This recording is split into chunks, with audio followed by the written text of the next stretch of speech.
देवासाठी नवस केला असेल अशा कुलवधूंनी देवीची ओटी भरून नमस्कार करून पालखी खालून जावे. थांबा.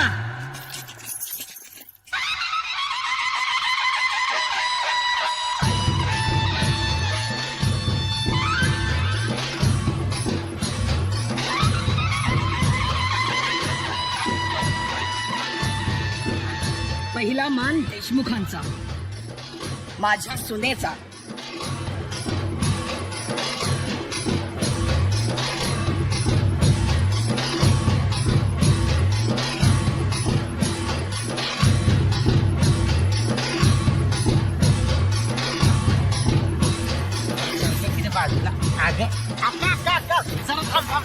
अगं नुसती बघत काय उभी राहिलीस?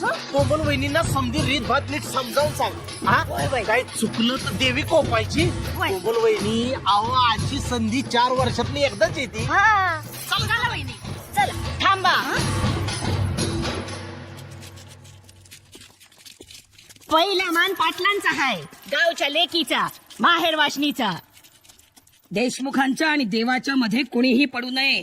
देवाच्या नामच्या मध्ये बी कोणी येऊ नये. चाल ग बोरी, कार पूजा. म्या बघते कोण अडी उतरते. एक मिनिट अक्का म्या काय म्हणतो की दोन्ही बी खानदानाचा मान मोठा आहेच, पण त्याच्यापेक्षा सुद्धा मोठा मान देवाचा आहे. तर मला असं वाटतं की या दोघींनी बी मिळून पालखीची पूजा करावी. कोमल ताई तुम्ही या पुढं. चला. ताई तुम्ही पण या पुढं. चला.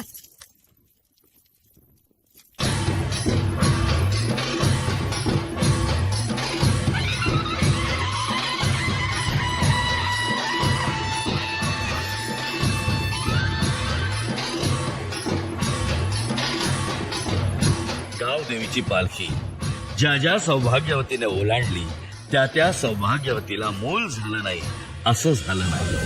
अपवाद फक्त देशमुख घराण्याचा. हा श्रीमती सुहासिनी देशमुख यांचा ऐतिहासिक वाडा.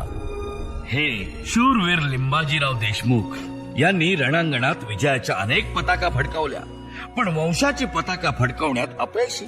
मग यांनी दत्तक घेतले ते हे पिराजीराव पाणीदार डोळ्यांचे यांच्या तुमचं पाणी पाळलं, पण मूल काही झालं नाही. हे भोळे मल्हारराव यांच्या तोंडावरूनच यांचं कर्तृत्व कळतं, आणि हे त्यांचे दत्तक पुत्र तात्याराव, रागीट स्वभाव, मग काय सगळाच घोटाळा.